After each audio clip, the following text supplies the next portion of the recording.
Everybody, welcome back. Welcome back. We're back to South Carolina winter now. And when we have a South Carolina winter, we can gather as a church. And so we are thankful to be back. We were on our way here. We've not been in the church building in 2 weeks because of things that have happened. And we passed where the place on our way where they've cleared out a bunch of land and they're clearly building a neighborhood. And we thought, when did they do that? And then we realized we've not been down that road in 2 weeks because of all the weather. So, St. Mark's, yeah. So, they're doing something. Is it apartments? That's where we're going to put our St. Mark's campus of the church, just right there.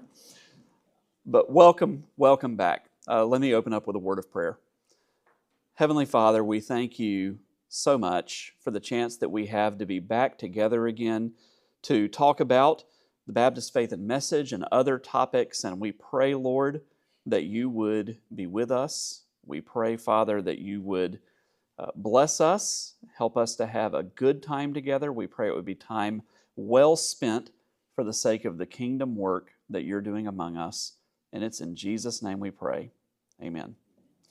I want to mention 2 or 3 housekeeping things before we get started. So one of them, if you look at your handout, the very last page, you'll see a flyer there. Carl Trueman, some of you know that name, is going to be at North Greenville for an event in just a few weeks. And that night is specifically geared for the public. So he's doing some other things for students and faculty, but that's like our open to the public, inviting all the churches and students at other Christian universities and seminaries in the area and things like that. So you can see there how you can scan and get tickets. It's a free event. They're just trying to have an idea of how many people are coming and whatnot. But I would love for you to be able to come to that and to hear Dr. Trueman. He is such an insightful speaker about some of the big issues going on in our culture, and he has an English accent. And so if you like exotic accents, then it's just more interesting when somebody with an accent says it than somebody without. And I know that they think we have exotic accents, but we just talk normal. They're the people who have accents. Second thing I want to mention to you, this is not completely finalized yet. We'll let you know by email and with a sign next week. But it's likely that we'll be downstairs next week and that I'll be teaching everybody. But again, we'll let you know about that. But more than likely, we're going to be down there, and Josh is supposed to let me know tomorrow or Friday for sure about that. And then the last thing is you may have noticed that Josh is going to be nominated as the president of the Southern Baptist Convention. And so I don't know if you saw that news this week. That's kind of been in the works for a while in the sense that he's been praying about it for a while. Folks came to him a while back and said, we want you to pray about this. And there's been kind of staff and deacon conversations and things like that, and him talking with prayer partners outside of the church, but he felt led to do that. So the way that works, for those of you who are not familiar with this, anybody can be nominated, but for most of our history, it's been a pastor. There's been a couple of lay people over the years, but normally it's a pastor, and it's a 1-year election or a 1-year appointment if he's elected, and then you're eligible for a second year, but you have to run again. But it's term limited to 2 1-year terms. It will be a contested election, so Josh is the second candidate to get involved. A pastor from Florida named Willie Rice announced back in October that he's running. Josh, again, it was just a couple of days ago that he announced that he is running. That is not a job that's a paying job or that takes him away from the church or anything like that. He might miss a couple of extra Sundays, but 90% of life goes on as normal. What that really means is that he moderates the meeting of the Southern Baptist Convention if he's elected. It means that he has a hand in, or actually it's not just a hand, it's his decision, who serves on the strategic committees that pick the vacant trustee spots for our seminaries and our mission boards and things like that. So he will appoint the committee that then chooses those people to fill those roles. And then unofficially, there's just opportunities to kind of speak on behalf, not in an official way, but in an unofficial way, speak on behalf of Southern Baptists sometimes whenever things happen, and folks on the news want to know what does Southern Baptists think about that. Sometimes they talk to the president of the SBC, and he would decide when he did and didn't want to do that. So we don't know if he's going to win, but we're excited about it. Of course, some of you have been here long enough to know that he would be the second pastor from this church while at this church. Frank Page also served as president of the Southern Baptist Convention a number of years ago while he was pastoring this church. And Edwin Young served as president of the Southern Baptist Convention after he pastored this church. So there's been a history of this with the church. So Josh will, Lord willing, be nominated. Another pastor named Jay Hardwick. Some of you know Jay. He was actually on staff here briefly a number of years ago in youth ministry. But Jay is a pastor now in Tennessee. He's going to nominate Josh, and so we're looking forward to that. So we'll see what happens this summer. But be praying for Josh and be praying for Southern Baptists as we see how all that transpires. Some of you know that I've been an officer of the Southern Baptist Convention for the last 4 years, the recording secretary, and I am not running again. Leah just went, whoop, whoop. There's no rule against it, but we have 47,000 churches, and I'm just personally not comfortable with two men from the same church serving in those 5 elected roles. There are hundreds of people who can do all these jobs. So that was an easy decision for me to step aside and his role is more important. Let him do that. So my reign of terror is coming to an end, and we'll see if his begins. But be praying for Josh in the coming months. But any questions about that or that process, what the SBC president does? It's a great question. So is there a nominating committee? How is one nominated? Anybody can be nominated from the floor of the Southern Baptist Convention. So what the tradition has become, knowing that anybody can be nominated, is normally several months in advance, Pastor A announces that he has convinced Pastor B to be willing to be nominated from the floor, and that's what's happened here. So we know there's 2 candidates, but we could get in Orlando, and there may be 4 other people who nobody's ever heard of who gets nominated just because someone's sitting in the hall and, hey, Joe, can I nominate you? Sure. I've actually seen that happen. I watched a bivocational seminary student pastor get nominated by his buddy and get 20% of the vote. So you never know what's going to happen on the floor. But normally it's one of those folks who's been announced several months in advance. These are never people that nobody's ever heard of. They all have at least some name recognition in various circles in the SBC, and both of the men nominated right now are very well known among Southern Baptist pastors. And so we'll see what happens. It is a simple majority, 50% plus 1. So the closest election we ever had was in 1988, I think it was. Jerry Vines was re-elected president of the Southern Baptist Convention with 50.3% of the vote. And I mean, it was like what you know how sometimes you see these communities where you don't know how the vote went because it's hundreds of thousands of people voted and there's only 600 votes separating them and things like that. That's what happened at the SBC that year. It wasn't hundreds of thousands of people. There were like 30,000 people who voted, and it was like 400 or 500 votes out of 30,000 that separated the 2 candidates. Yes, and all these ballots are counted by hand. So yes, I mean they're looking for the hanging chads and everything as they're in there counting those ballots. That's right, we check off boxes. There's no chads. Any other questions about it? What's really fun is I'm going to be up on the stage taking minutes as he's being nominated. And so that'll be kind of fun. We'll both be backstage together briefly. All right. Well, we're going to talk about the Baptist Faith and Message.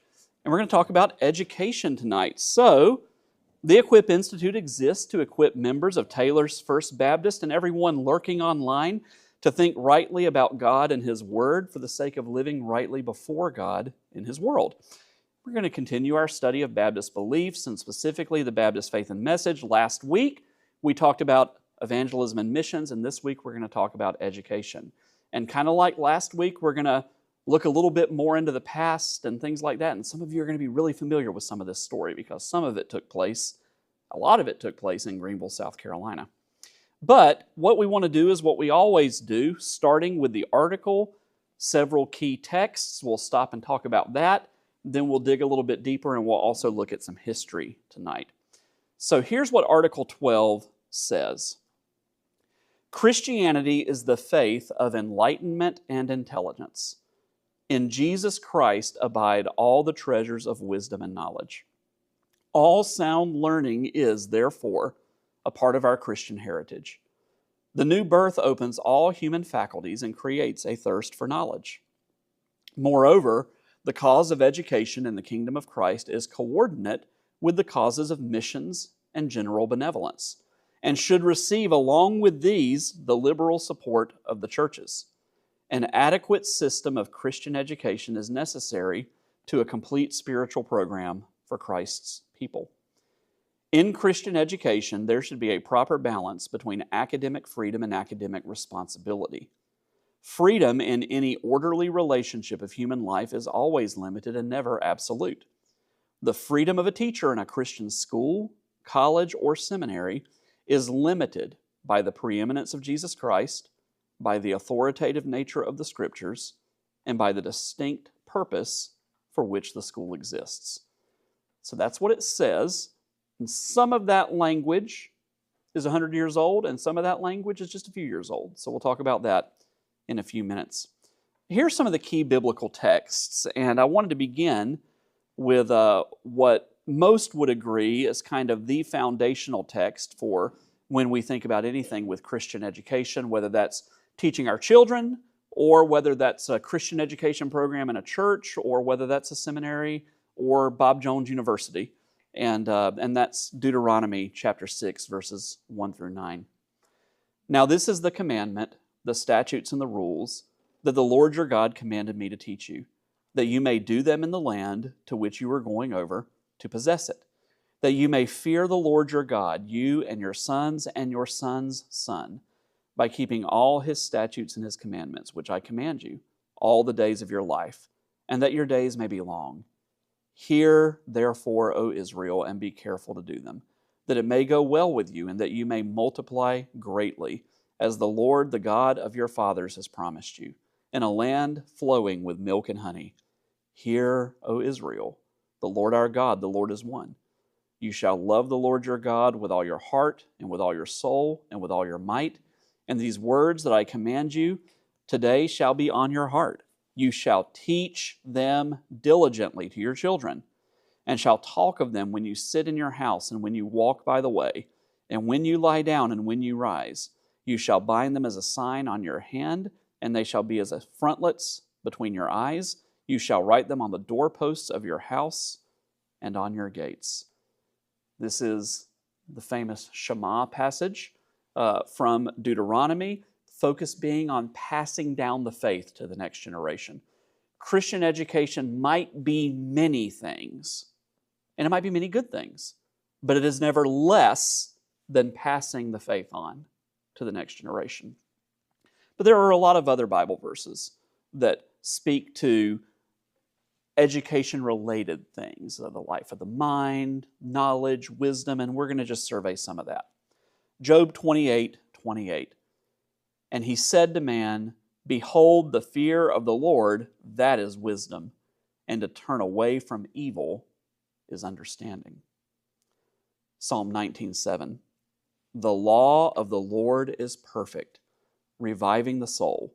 The testimony of the Lord is sure, making wise the simple.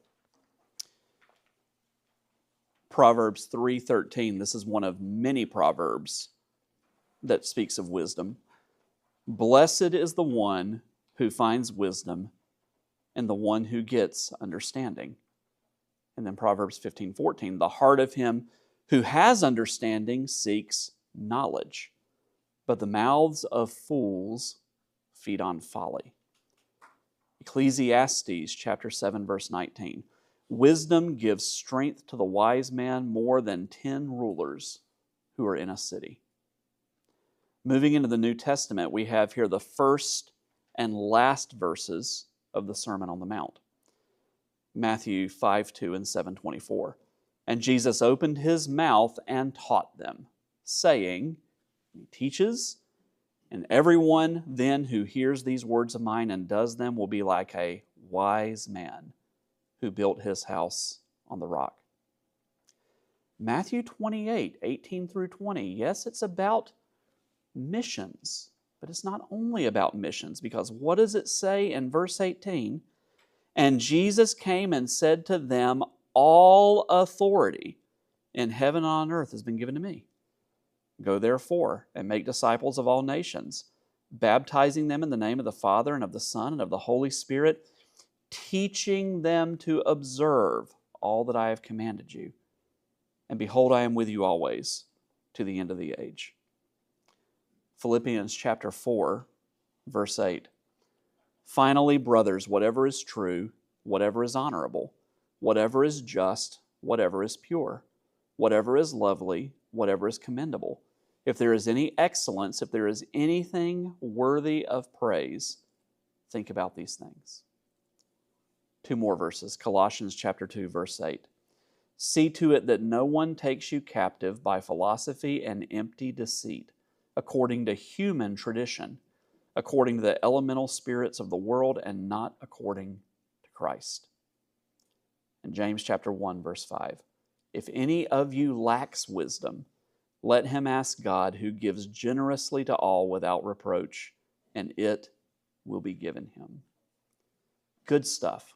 So what are some of your observations or questions or thoughts about either the statement itself or these various passages that we've been walking through? I assume in the article where it says should receive, along with these, the liberal support of the churches, that means generous. That means generous. Liberal like generous. Not liberal like liberal. That's not what it means. Yeah. It's a good question.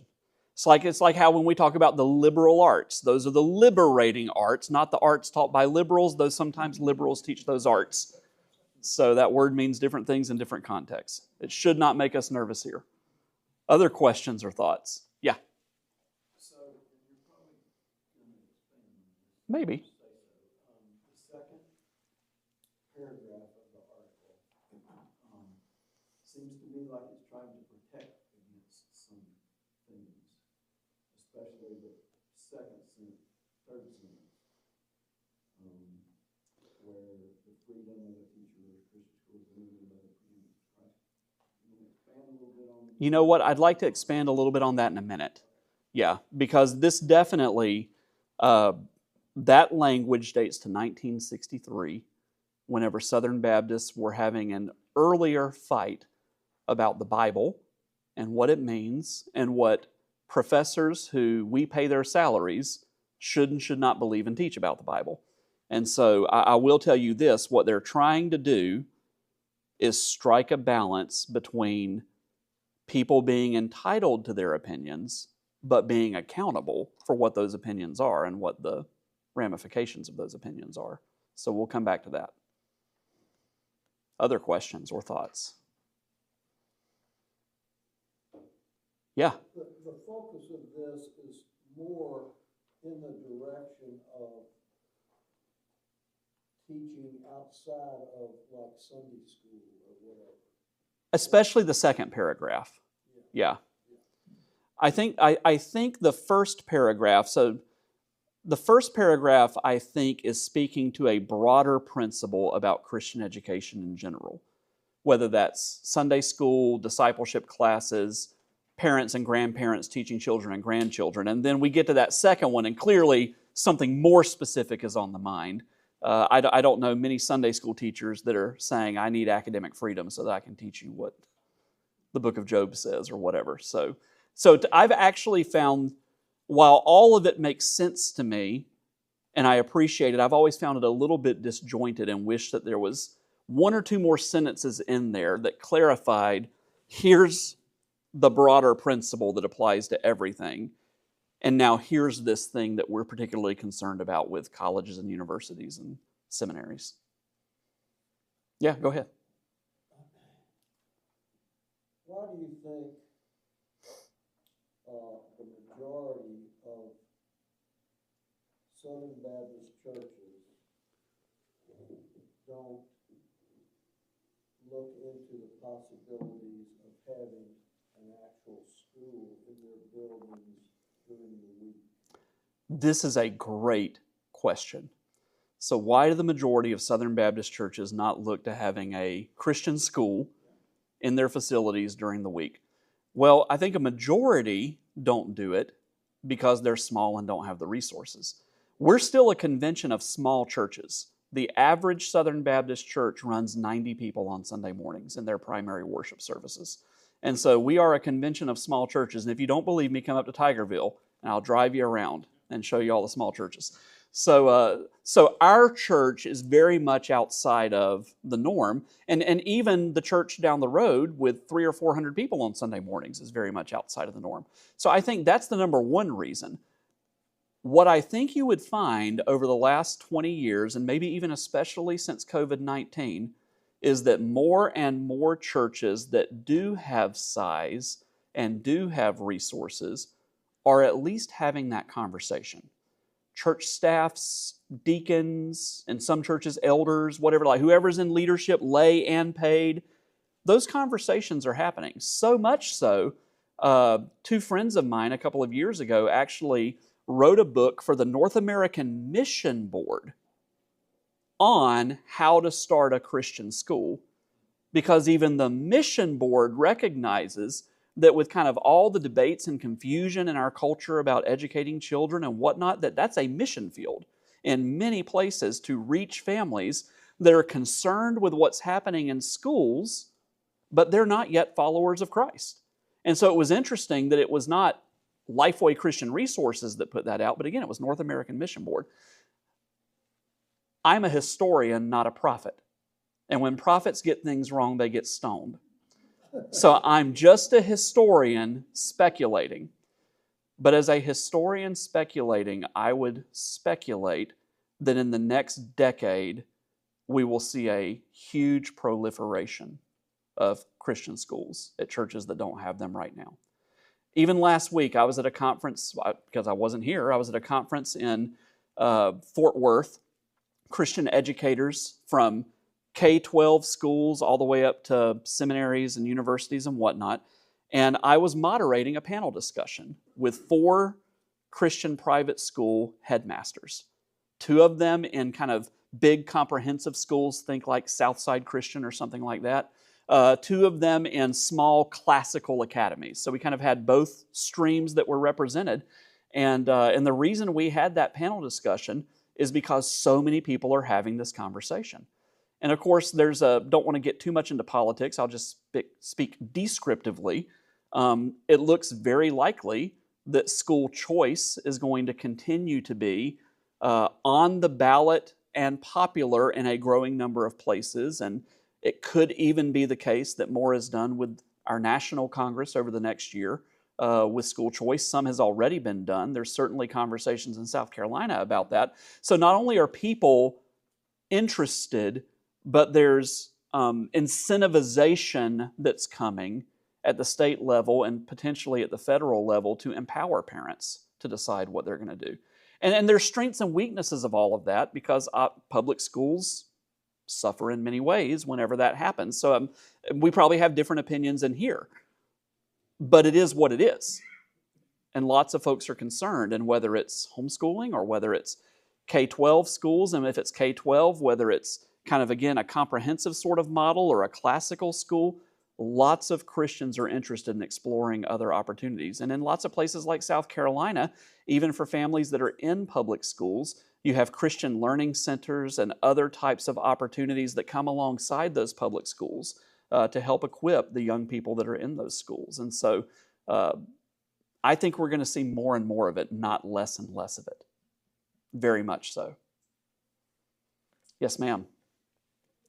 Several years ago, and it's totally different, I think, from what you're speaking on.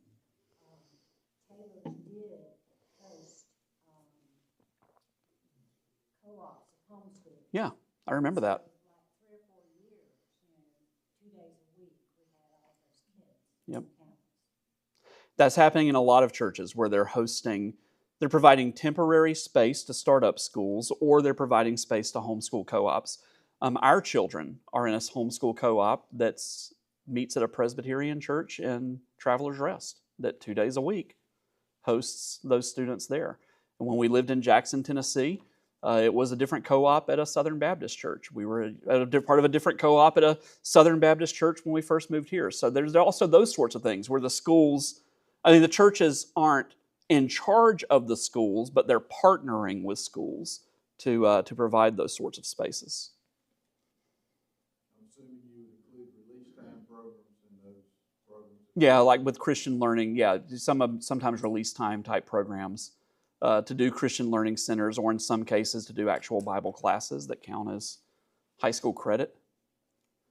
Lots of things. And there's just, with the internet, there are also just many Christian parents whose kids are at fill-in-the-blank public school, who their kids, not for credit, might be watching a Bible class that's taught by some group, or an apologetics class, or a worldview class, or something like that that's supplementing and perhaps even challenging and correcting some of the things that they might be learning. So it's not all just schools, too. There's just all kinds of information that is available that can supplement what's happening. And so it's the Wild West, but not in a bad way. Like sometimes we say it's the Wild West, and it's a Wild West of creativity for parents who are looking for ways to disciple their children through education, knowing that every family is different, and every community is different, and every story is different, but almost everybody has access to something,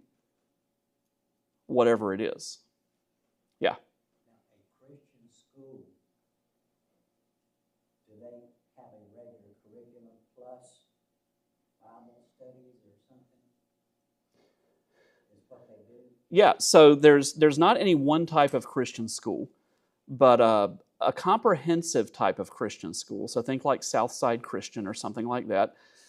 What they have is most of the same classes that would be offered at whatever the closest high school and middle school and elementary school is to them, but taught by Christians from the perspective of a biblical worldview. And then in addition to that, they might have classes on Bible and theology or apologetics or worldview. And as students get older, they take a certain number of those types of classes. That's a pretty common model that's there. Yeah, and many of them also have chapel services and mission trips and things like that. Today, I interviewed a young lady who has applied to come to North Greenville next year. She's a student at a Christian school in this area. And next week, she and 20-something other students from that Christian school are going on a mission trip that's for juniors and seniors at that Christian school. And they're going and they're doing evangelism and outreach, not through their local churches. They're coming from lots of local churches. They're going through the school. And so in some ways, what they've done there is they've replicated what we're used to seeing in Christian colleges, like a North Greenville or a Anderson or a Bob Jones or a Columbia International. You're seeing that at a lower level with those K-12 schools. Well, let's talk a little bit about the historical context and the big ideas. So all 3 editions of the Baptist Faith and Message have included an article on education. And for those of you who were here a couple of weeks ago, just like with the article on evangelism and missions, an article on education is uncommon historically in Confessions of Faith. You didn't find articles like this in the 1700s and the 1800s. This is kind of a recent thing. But I do think the inclusion of the article highlights the value that the Southern Baptist tradition places on education.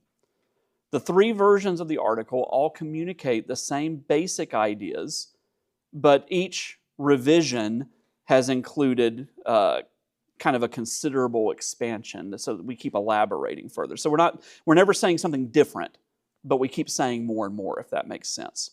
So the Baptist Faith and Message 2000 actually added the first 4 sentences in the first paragraph, which enhances the biblical and theological rationale for Christian education. And that revision was approved without debate. There were many Southern Baptist educators at the time who had concerns with the Baptist Faith and Message's take on education, but they were already pushing back because of the SBC's conservative resurgence that had been going on for 20 years prior to 2000. And moderate and liberal Baptist institutions, we'll talk more about this, had been pulling away from their historic Baptist ties since the 1980s. And so we'll talk a little bit about that history. So the reason it wasn't controversial is not because everybody agreed with it, but because most of the people who didn't like what it said were already on the way out. Does that make sense? And so that's why it wasn't controversial, because this wasn't so much something that conservative Southern Baptists were debating. This was the vast majority of conservative Southern Baptists putting on notice the people who were teaching in the colleges and the seminaries that the majority was not comfortable with teaching in the colleges and the seminaries. And so, again, but many of them were already out or pulling out by then, so there wasn't much of a fight about it. So here's the key ideas, and this is me trying to sort of restate in my words what I think it's saying. Christianity values the importance of knowledge, and faithful learning is an important part of the Christian tradition. I think the Bible teaches that, and Christians, we have universities because there are Christians. Earliest universities were all Christian back in Europe. And so, again, education's always been an important part of the Christian tradition. All wisdom and knowledge are ultimately found in Jesus. The new birth results in redeemed thinking and the godly pursuit of knowledge. One moment, I'm about to sneeze. Excuse me. What I don't think the Baptist Faith and Message is saying, and what I don't think the Bible teaches, is that we are dumb, get saved, and become smart. What I do think it's teaching is that whatever our intellect and aptitude is redeemed and reordered when we're born again. And so it's not that we become smarter, it's that we think better. And our desires change, and the direction of our thinking changes because of the work that Christ has done in us. Churches should support education generously in the same way as they support missions and benevolence. It says that pretty straightforward. So this is kind of one of those things that churches ought to get behind, and as a full-time professor, I say, amen. Our pursuit of Christian education should be intentional and systematic at all levels. We know that. We're a room full of parents and grandparents, right? You have to be intentional, but not just with the folks who are entrusted to us from the Lord in our homes and in our neighborhoods and in our extended families, but that student in that classroom or that Sunday school classroom, whatever age they might be. We have to be intentional and systematic. Then it makes that turn, David, that you were asking about. In Christian education, and again, we're mostly thinking higher education. This can apply in a high school, but mostly higher education. Academic freedom, like all freedoms, is not an end unto itself, but must be rightly ordered. In the secular world, academic freedom is often talked about like it's a human right that you're entitled to because you get a salary as a faculty member at fill-in-the-blank university, and you can say and teach whatever you want to. That is not how Christians think about academic freedom. It's not that Christians say there's no such thing as academic freedom, but academic freedom has to be rightly ordered, just like every freedom has to be rightly ordered, or you have anarchy, and you have chaos, and you've got the wrong sort of pluralism where everything goes and whatnot. So, academic freedom must be rightly ordered. And in the case of academic freedom, it is rightly ordered by academic responsibility. Well, what do they mean by that? I think they tell us in the last sentence. Christian educational institutions, so kind of as a whole body, and the teachers they employ, moi, are responsible to Jesus and the Scriptures and the mission of those institutions in that order. In that order. So we're accountable to the Lord first and foremost. And if you've read the book of James and the pastoral epistles, you know that there's a greater judgment that comes with those who are gifted as teachers. It's accountable to the Lord first and foremost. And then the Lord speaks to us primarily through the Scriptures. And so you're accountable to what the Scriptures say and what they don't say.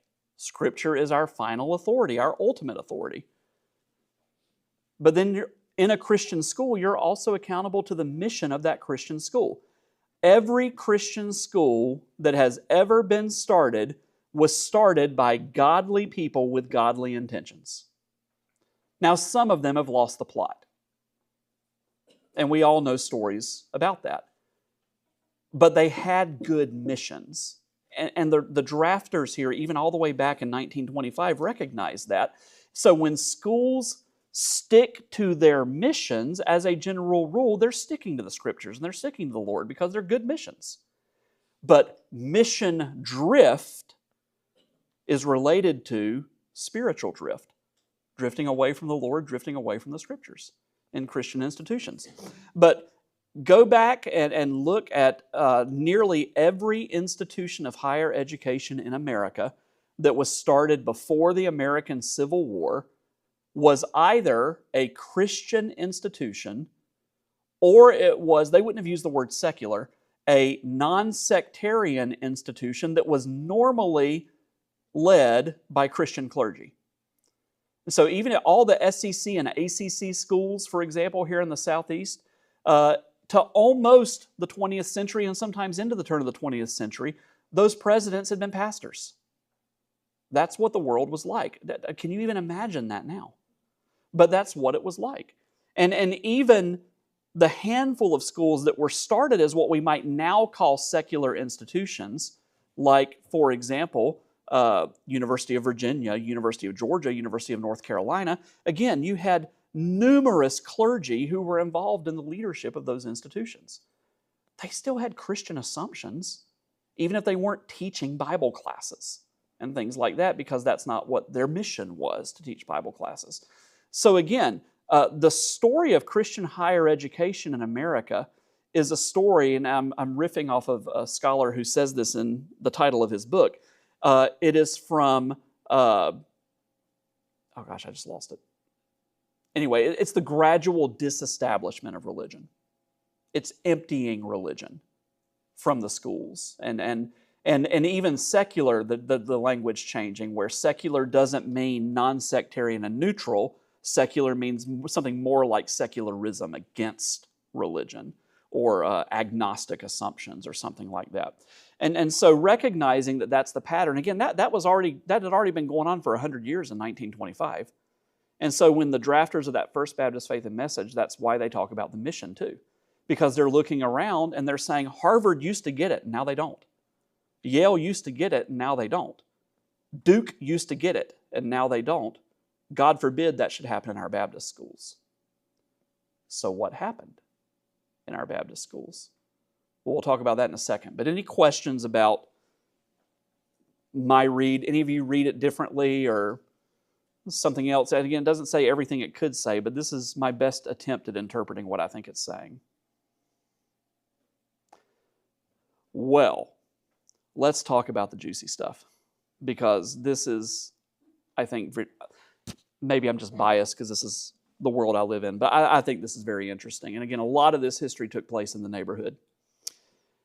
The earliest Baptist educational institution was Bristol Baptist College, started in 1679 in England. So that was the very first Baptist college, still there today.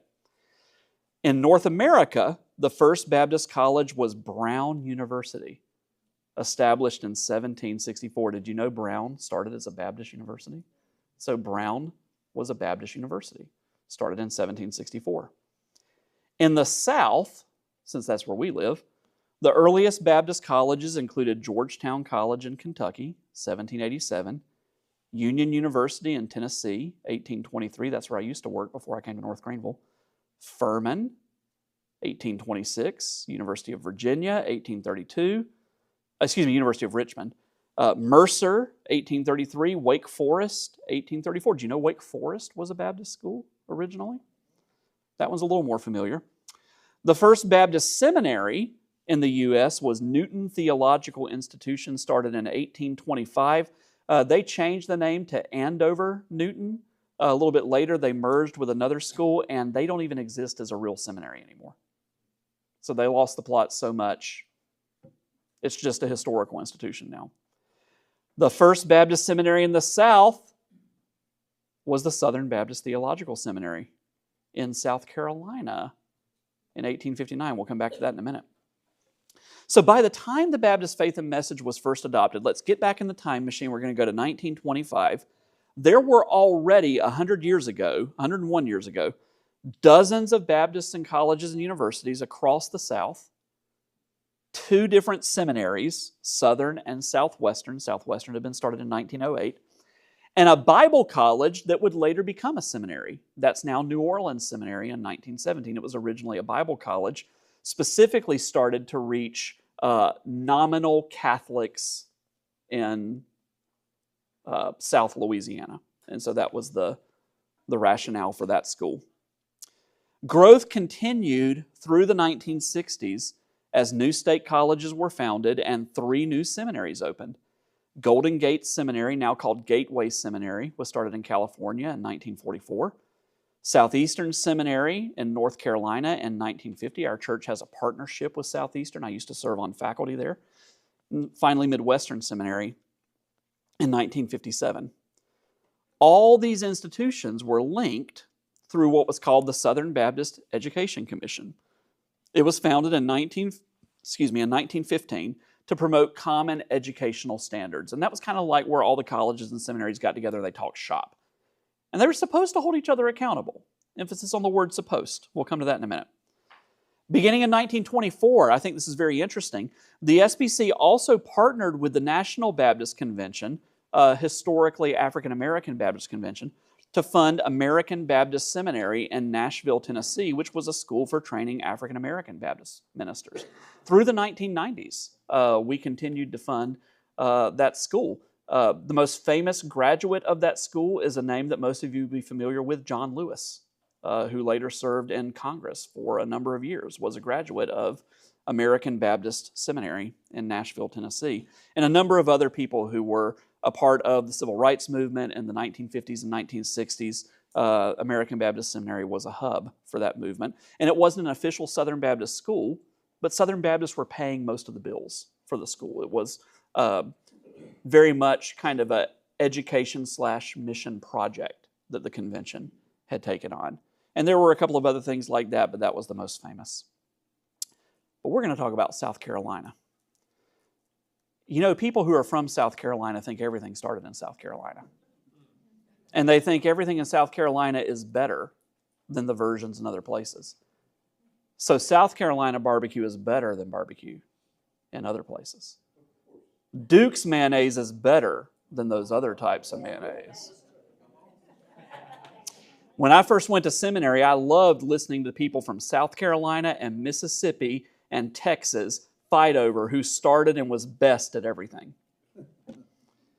And in Georgia, I just said, well, we have peaches. And then my friends from South Carolina would say, did you know there are more peaches in the upstate of South Carolina than the whole state of Georgia? That's a true story. So, Baptists in South Carolina, though, have always been pioneers in higher education. As far back as 1751, the Charleston Baptist Association established a fund to help future ministers attend college. That fund is still there, by the way. It goes all the way back to 1751. First Baptist Church of Charleston, 2 of their pastors, Oliver Hart and Richard Furman, were 2 of the leading advocates for ministerial education among all Baptists in America, not just in the South. They were 2 of the 4 individuals who were the big pioneers saying, we need colleges, we need education. Jonathan Maxey, the founding president of University of South Carolina, was a Baptist minister who came there from Brown University. He left Brown and started University of South Carolina. William Boulain Johnson, who was the first president of both the South Carolina Baptist Convention, he served it for 27 years, And the Southern Baptist Convention, so he started both our state convention and the National SBC, was chaplain at University of South Carolina early in his career.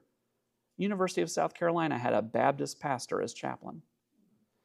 While he was there, he started First Baptist Church of Columbia. And then later he moved here and started First Baptist Greenville. Furman Academy and Theological Institution was founded in Edgefield in 1826. Anybody here from Edgefield?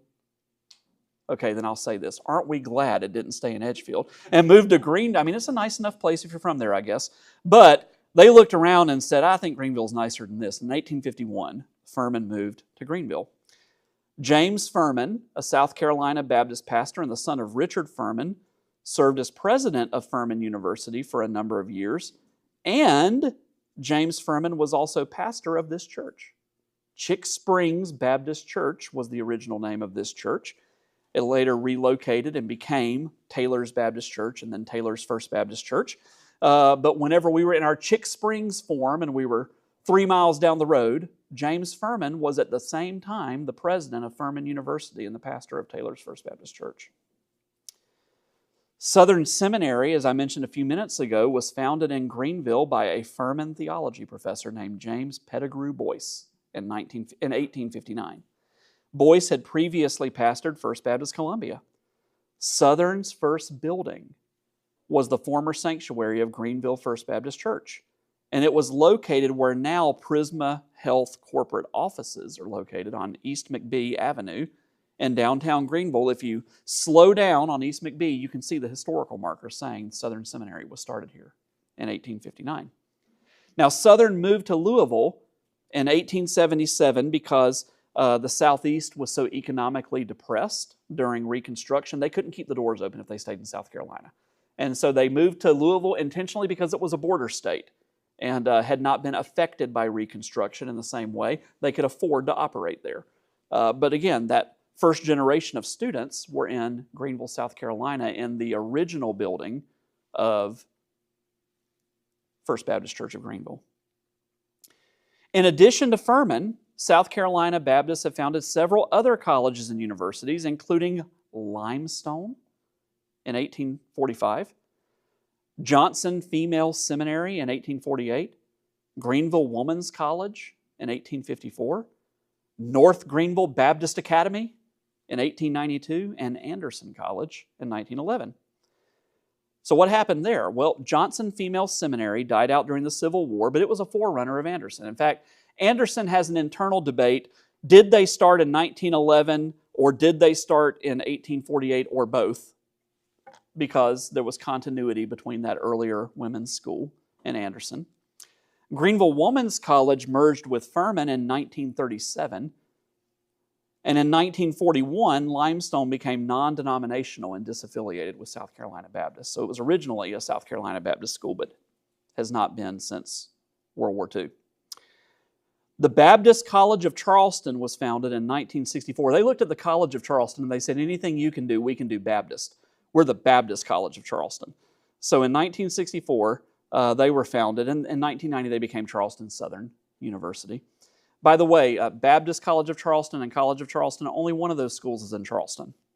That's all I'm going to say. Charleston Southern, every once in a while, they put out their advertisements and they show kids at the beach, and I go, no. I've passed that school. They're 35 minutes from the beach. They're 35 minutes from the beach. For most of their respective histories, North Greenville and Anderson were junior colleges, and many of you remember this. Some of you might be graduates of one of those schools when they were junior colleges. But both became four-year schools in the early 1990s, Anderson in 91, NGU in 92, and both of them became universities in 2006 when they added their first master's degrees. That's, by the way, for those of you who aren't in higher education, that's the difference between a university and a college. You're a university when you start offering graduate degrees. If you only offer undergraduate degrees, then you're a college. And so you can still keep college and offer graduate degrees, but you can't call yourself a university unless you have graduate degrees. And so that's why Anderson and NGU changed their names in 2006. By the mid-1970s, the Association of Southern Baptist Colleges and Schools included 71 institutions. And then, during the inerrancy controversy, 1979 to 2000, that battle for the Bible in the SBC, no big surprise, higher education became a flashpoint. Following World War II, many Baptist-related schools began drifting to the left theologically.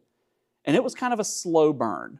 Didn't just happen overnight, kind of built between about 1945 and about 1965, depending upon what school you were in. Now, not all schools were fully theologically liberal. In fact, only a handful were, but none of them were consistently conservative. Does that make sense? So they weren't all fully liberal, but none of them were consistently conservative. They all had at least a few folks who were to the left that were teaching there, even if some of them also had conservative folks who were there. So that was kind of the situation. After conservatives first gained control of the SBC in the mid-1980s, that should say firm. I was like, what in the world did I write there? Unlike the Bible, these notes are not inerrant.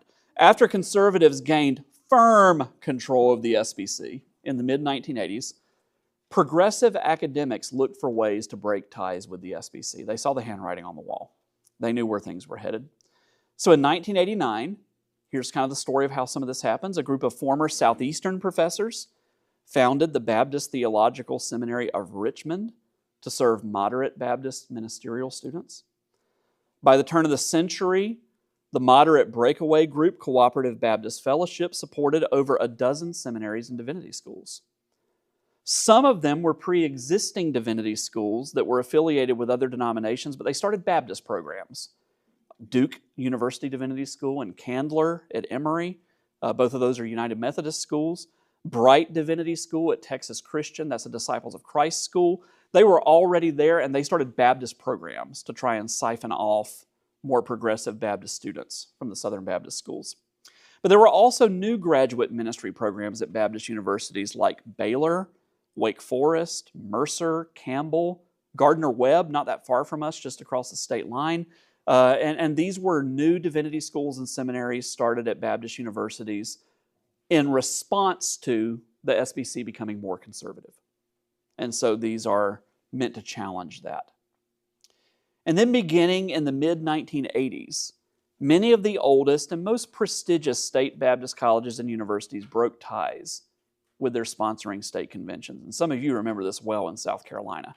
In 1990, Furman's trustees voted to break with the South Carolina Baptist Convention because the latter had become too conservative. That was their argument, is that South Carolina Baptists are too conservative. We cannot be a legitimate university if we continue to be tied to them.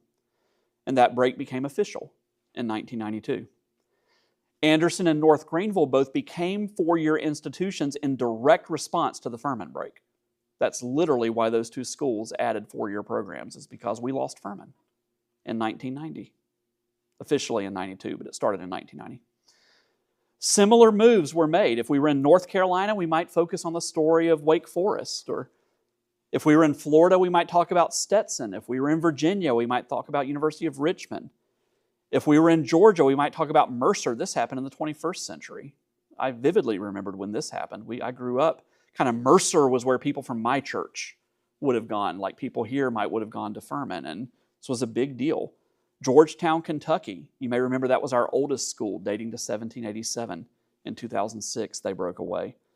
Belmont in Nashville, Tennessee, broke away in 2007. But what about the seminaries? In 1997, near the end of that inerrancy controversy, as conservatives kind of had firm control of the SBC, the presidents of the 6 seminaries adopted a statement called One Faith, One Task, One Sacred Trust. You can find this online. And they signed which they signed publicly at the SBC annual meeting. That statement affirmed unequivocally, and this is a quote, the authority, inspiration, inerrancy, and infallibility of the Bible, the primacy of the gospel, and the seminary's accountability to the churches of the SBC. That academic freedom is limited by the Southern Baptist Convention and by our accountability to the SBC. That was the idea. And then after the adoption of the Baptist Faith and Message 2000, all 6 seminaries changed their policies to require faculty members to affirm the confession as a condition of employment. And most of the seminaries have also adopted additional statements that add even further information. The Chicago Statement on Biblical Inerrancy, which talks specifically about how we can trust Scripture, and it's much longer. The Danvers Statement on Biblical Manhood and Womanhood, which is all about how there are two genders, and this is how they relate to each other. The Nashville Statement on Biblical Sexuality, which is specifically against gender fluidity and LGBTQ+ and trans type things. Our seminaries have adopted these statements as well. And none of those are Baptist statements. They're just good evangelical statements that are in addition to the Baptist faith and message. And it clarifies their commitment to orthodox theology and ethics. Now, this looks a little bit different in Baptist colleges, and this is where I'll kind of end it, and then we can have some fun conversation if you want to. State Baptist schools have taken a variety of different approaches, in part because at most of those colleges and universities, including all of them in South Carolina, not all faculty members are Southern Baptist. Many of you may not know that, so I want you to hear me say that. Every professor at North Greenville and Anderson and Charleston Southern is an evangelical Christian, but not all of them are Southern Baptist. All of the ministry and Bible and theology professors are Southern Baptist, and the higher administrators are Southern Baptist. But for example, one of my closest colleagues is a conservative Presbyterian who worships at a church right down the road, literally, from us, who teaches political science. We have a godly Pentecostal who teaches history. And again, that's what you find in most Baptist schools, is that sort of situation. So you have to approach this a little bit differently because not everybody is part of one denomination, like in a seminary. So I'll just tell you what we do at NGU. At North Greenville, the senior administration and the faculty in the College of Christian Studies affirm their agreement with the Baptist Faith and Message 2000, the Chicago Statement on Biblical Inerrancy, the Manhattan Declaration, and the university's Statement on Human Flourishing, which is a document that we wrote. And then all faculty, even the Pentecostal or the Presbyterian or the Conservative Methodist, affirm that Statement on Human Flourishing, and they agree, and this is the language that's used, to affirm an understanding of and willingness not to advocate or teach contrary to the Baptist Faith and Message 2000. So what does that look like? What that looks like is my Presbyterian friend doesn't have to be a Baptist, but what he can't say is, all right, we're not going to talk about political science today. Let's talk about infant baptism and why the Baptists are wrong. He can't do that. But if he sticks to political science from a Christ-centered perspective, we're cool with that. What it means is for the Pentecostal who might have a slightly different understanding of women pastors, that's okay. But what he can't do is say, okay, the Baptists aren't listening, all you ladies should get ordained. That's when he gets in trouble. So again, it's just recognizing that you have different people from different traditions, but providing some boundaries. So what we're saying is you can't teach against the Baptist Faith and Message 2000 even if you don't agree with some of it. And if you don't agree with it, it needs to be because that's like what your tradition teaches and not because you're a liberal or something like that. It's because you're a Presbyterian and Presbyterians disagree with some of it. Or you're a charismatic and charismatics disagree with some of it. If you're wondering, every document that you see right there, I sign. I got to sign them all. And the Statement on Human Flourishing, I wrote it. Me and Gene Fant. So that's now, we can backdate that as a Taylor's First Baptist document with Gene and I wrote that. And that's the stuff, so I sign all those things. Michael Bryant, who was in, he's now teaching another class, but he was in here. He's our Dean of Christian Studies, he signs all that stuff. But again, everybody signs some of it. So, what questions, thoughts do you have about kind of this brief survey? We've always cared about education. Been a real flashpoint in the last generation. We lost some once good schools, but out of the ashes, North Greenville and Anderson have arose. Yeah? Probably know the answer to this, but have any of those schools that went off the rails come back on the rails? That is a great question. Have any of those schools that went off the rails come back on the rails? The answer is no. There are some churches that went off the rails that have come back. Not a large number, but sometimes that happened when kind of the generation that made that decision died out and the next generation was more conservative, and then you get the next pastor in there is a good pastor. There's been a few churches that have kind of come back, but all those institutions, when they were gone, they were gone. And Yeah, I'm going to go ahead and tell this story. I'm thinking about it. I'm going to pontificate, okay? You don't have to agree with me. I'm going to pontificate. Here's the tragedy. Almost to a school, every one of those schools that broke away is in a better state financially, not related to the Baptists, than they were when they were. Because they broke away and they raise money all over the place. And they get government grants and things like that. While those that continue to be related to the Baptists just kind of go on. We're all kind of like the institutional version of those families that live paycheck to paycheck. And that's every Baptist college, everywhere, except for Baylor. And Baylor's half lost the plot. So that's just kind of what we wrestle with. And so there is, just again, speaking as somebody who lives in this world, we kind of have a tendency in Baptist life to be excited about keeping schools, but we don't support schools in the same way that we support some of the other stuff. So that's all I'm going to say about that. So we kind of pat ourselves on the back and say, oh yeah, we've still got these guys. But the folks who like Furman, there's not a person who teaches at Furman who thinks it was a mistake that they broke away. They would say, look at what's happened. Look at our endowment. Look at our buildings. Look at our enrollment. Best move we ever made was dropping the Baptists. Same thing, Mercer, University of Richmond, all of them. There's no angst about it. They are thrilled they made that decision. And the rest of us are like, man, we're committed to the Baptists. We just hope the Baptists stay committed to us. And if we were Presbyterians or conservative Methodists, Assemblies of God, we'd have a similar conversation. This is just kind of the pattern with Christian colleges and universities. I'm curious what Coach Kingsling is sharing over there. What did you say, Bill? Uh-oh. I was just saying, yeah, and Furman now costs over $70,000 a year to go there. And when I went there in 1969 as a track coach, it only cost $2,000. Absolutely. And I was there, I was on staff there the year before they made the decision to break away. Yeah. Yeah. And I knew a lot of stuff was going on. And folks, let me be clear. There are some good folks who teach at Furman. Some good folks who love Jesus. Some good coaches. There's still good coaches at Furman who love the Lord and whatnot. Just like there are good folks who love the Lord who teach at University of South Carolina and Clemson and like that, just like that. So it's not that the light goes out completely, but it's the loss of that original mission. And so that's where the great tragedy is that loss of the original mission. Years ago, this was probably 2018, 2019, the federal government created a website, the Department of Education created a website where every university in the country that's accredited had to list the percentage of their students who came from different economic backgrounds.